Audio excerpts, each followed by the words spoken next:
Mr. Trip 666. Let's see a video on your realistic expectations for the next game. What do you actually think Ubi will give us?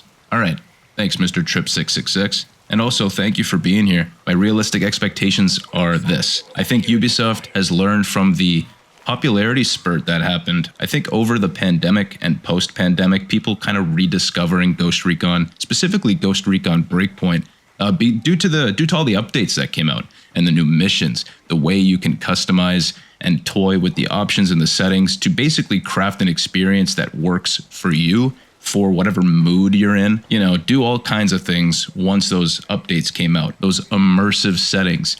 I think what they're thinking is, how could we immerse the player? Because that's what the player wants. They like immersion. They like no HUD. They like beautiful visuals. They like immersive environments. So I think they're going to try and give us an immersive experience first and foremost. That's going to be the number one thing that they're looking to do. I still don't think Ubisoft is in the right headspace, and I don't think that they're, you know, really tapping into the old school Ghost Recon DNA that they should be.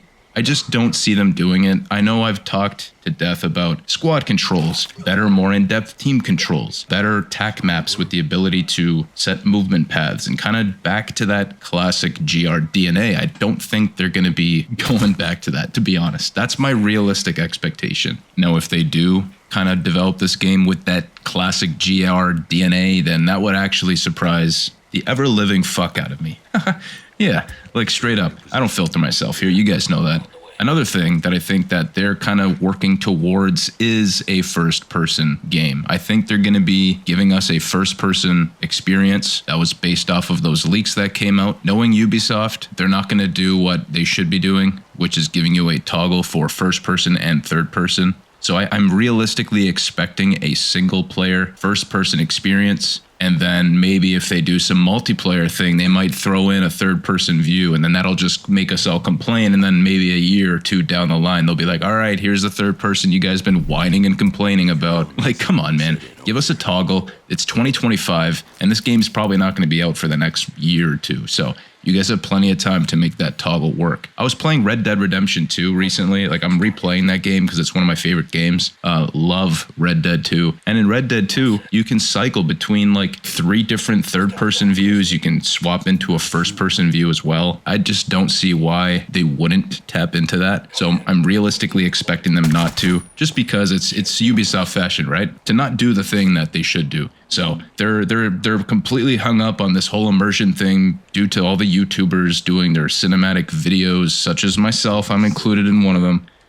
So yeah, I mean, have we hurt the GR DNA more than we've helped it? Well, I think I've done a bit of both, you know? I've kind of played and dabbled into that modern GR kind of like playing style that a lot of people, especially the younger folks, like to do. And then I've also kind of played into that classic GR style where you're using your team, you're moving cover to cover, you're playing the game like it's kind of quote unquote meant to, even though nowadays you'll probably hear more often than not that the game is meant to be played solo stealth with no HUD. Sure, buddy. Whatever the fuck you want to call it, man. Maybe people just title videos like that for views. But anyway, my realistic expectations in terms of customization, I think if they're going first person, will the customization matter as much to people? Not really. And if that is the case, I'm totally down for them to scrap the customization, give us incredible gun customization at least, because in that way we can build and develop weapons to our liking, to our choosing, a la Ground Branch style, you know? We got to do it a la Ground Branch style. Ground Branch to me is like the perfect gun customization setup. So if you haven't seen that or you're curious, check out some Ground Branch videos, man. Not just mine, but just check out some videos of the gun customization. So yeah, you can do a lot. And I'm hoping that they also allow us to do a lot, since they're probably going to do first person and we're probably not going to need to really customize our characters. And I'll be honest with you, I don't even need to customize my character. Like, if you guys, if Ubisoft can create the most beautiful looking fucking character models for your guys, give them different outfits per the different missions that we get thrown into, I think that's going to be more than enough. If we have really great character models for the ghosts. I don't think we need to really be able to have to customize them. Because again, if it's first person, what's the point, right? I guess you can throw in, well, what if there's co-op? Then you can customize your guy, and at least your buddies who are with you can see your character, and you guys can discuss like, oh, cool, I want to try that on too, or let's all wear this. So I get it. So maybe it is still important to include the customization for your characters. And that's why I suggested that there might even be a chance that they do single player first person, but then in multiplayer, there might be like some sort of game mode where it lends itself better to third person. And that's where we'll see third person. But then again, like I said, it will open up the door to everyone complaining and saying, well, what gives, man? Give us third person and single player too. So I don't know. But my realistic expectations is for them to get part of this wrong. So that's where I'll stay with the customization. Now, in regards to the team controls and the team management system and all that kind of jazz when discussing Ghost Recon, are they going to be putting effort into making this game have that being its core? Now, I already suggested that I don't think that that is what their focus is going to be. Like, I can confidently say that they're not going to be focused on that. I just really think that Ubisoft, once again, is hung up on this whole immersion thing and trying to capture that audience. So they're not really interested in capturing the old school GR fans. They know we're kind of like dying out, unfortunately, like we're kind of going extinct here. So they're really going to lead with what they see worked successfully with Wildlands and with Breakpoint. And they're going to kind of work their way into making something that really fully realizes both of those games' open worlds, and they're finally gonna create like an open world that's fully realized that Ubisoft is just dying to show us, But really, what we really care about is a true to heart Ghost Recon game that is gonna allow the player to feel like they're in control, to feel like they have options, and to feel like they're not just some survivor on an island, So I really hope that they're not just focused on the beautiful visuals and the beautiful audio, which are obviously very important in this day and age in gaming, but every game these days looks good, sounds good. Is it really that big of a deal to focus on that these days? We already know the game is gonna look good. Okay, Wildlands looks fucking phenomenal. So why do you need to worry about your next game looking fucking good? It already is gonna look good. Just guys, please focus on the stuff that makes Ghost Recon, or we will laugh this first-person shooter right out, okay? It's going to bleed into all the other first persons that exist already. What we need is a tactical game that both console players and PC players can access that gives fans the things that they want, okay? If you're going to do something narrative-driven, which I think they are, I think they're going to be doing all kinds of heavy story narrative-driven stuff here in this one. I think they're going to give us cinematics, cutscenes, and shit like that. I have a feeling they're going to do that. I just really think that Ubisoft is once again hung up on this whole immersion thing. And, we got to make the game all immersive and cool looking and with beautiful visuals, beautiful sounds. It's like, hey, guys, look, Wildlands already looks good.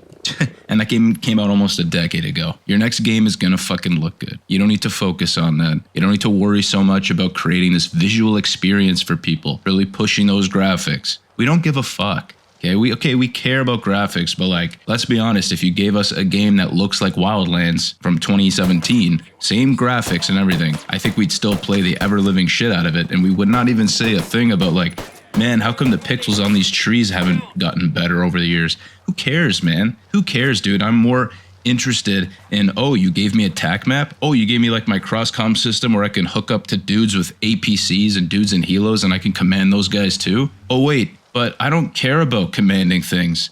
I just want to shoot things and do my solo stealth runs. Well, yeah, you can do that too. My realistic expectation is that they're going to allow you to continue to customize your experience the way you wanted to do things right out of the gate. It's not going to come later in an update. Right out of the box, you're going to be able to turn the HUD off. You're going to be able to turn certain aspects of the game on or off to customize it, to tune it to what you prefer. I think right out of the gate, we're going to be getting that. So that is a good thing. It's not all bad. My expectations aren't all bad. I'm expecting something pretty good. Like everything I'm saying here, I know I'm expecting a lot of this, a lot of that. That's like, but I don't think they're going to be doing this, or but I don't think they're going to be doing that. But at the end of the day, I think they are crafting something with care and heart. I mean, it's hard to avoid all the feedback they've been given over the years. It's probably why it's taken so long to come out. So yeah, I do think they're creating something pretty good. And I think we should be a little bit excited and optimistic about it, because, you know, okay, if it doesn't have every single fucking thing that GR fans want, old school and new school, but if there's a lot of DNA in there that is good, I think we will have a good time with it. Like, all things considered, I'm expecting something pretty good. I mean, like, they've had all this time to soak in all the feedback, see all the reviews and what people have been saying, all the forums, all the discussions, incredible discussions that we've had over the years, just in all facets of Ghost Recon, different forums, different subreddits, all this shit. There's always somewhere to look to get the overall grasp as to what fans want to see. There's something for everyone in Ghost Recon. And that's the beauty of being able to capture, be able to customize an experience that caters to what you want to do. Because Ghost Recon's always been about kind of doing it your way, you know? You want to go loud, you go loud. You want to go stealth, you do it stealth. That's the beauty of Ghost Recon, and that's always been the thing that's hooked us in, especially with the latest two titles, Breakpoint and Wildlands. So I really think that, sure, Wildlands Part 2 could have been great, you know? But, I mean, whatever they are developing, one thing that I didn't mention that's been kind of in the back of my head this whole time while speaking is it's kind of playing into that narrative-driven game that I think they're focused on making, and this whole immersive experience that I think they're focused on making. There's one thing that I realistically expect to come from all that, is that I think Ubisoft is really looking at like Call of Duty campaigns, okay? Almost like you're playing a cutscene style gameplay thing. I think they're gonna try and work some of that into this Ghost Recon game, and I think it's gonna be very glaringly obvious if they do something with this first person game, especially in the campaign. If it's going to be glaringly obvious if Call of Duty was an inspiration, okay? I'm hoping games like Ready or Not are inspirations. Now, from those leaks, Tom Henderson did mention that the game has some Ready or Not vibes to it. It has some Ready or Not DNA in there, so that's good, because Ready or Not wouldn't exist if Ghost Recon didn't exist. It's Ghost Recon's one of the OGs, you know? It's one of the first games that allowed you to play tactically like this, and have those team options, that team management options, right? That Ready or Not really took and really polished and crafted something very good for more CQC, obviously, more close quarters. Whereas Ghost Recon is more of like, they're more war fighters, you know? They're less close quarters. Police units, they're more war fighters in the fields, doing reconnaissance, doing clandestine operations. So hopefully within that kind of like clandestine thing, we're going to get some cool narratives, cool like visuals and stuff. But again, I don't think that that's the only thing we need, you know? Sure, you could have 8 ghost operatives moving together as a unit on screen, right? Leading into a mission.